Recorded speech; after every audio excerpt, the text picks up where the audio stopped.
నమస్కారం. ఘంటారావానికి స్వాగతం. ముందుగా ప్రధాన అంశాలు. శ్రీహరికోటలో మూడో లాంచ్ ప్యాడ్ నిర్మాణానికి కేబినెట్ ఆమోదం. కొత్త తరం లాంచ్ వెహికల్స్ ప్రయోగాలకు అనుగుణంగా ప్రణాళికలు.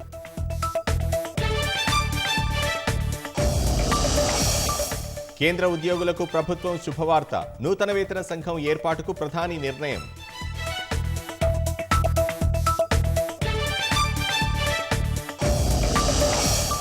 ఎమ్మెల్యేలపై అనర్హత విషయంలో సుప్రీంను ఆశ్రయించిన బీఆర్ఎస్ 10 మందిపై చర్యలు తీసుకునేలా ఆదేశాలు ఇవ్వాలని విజ్ఞప్తి.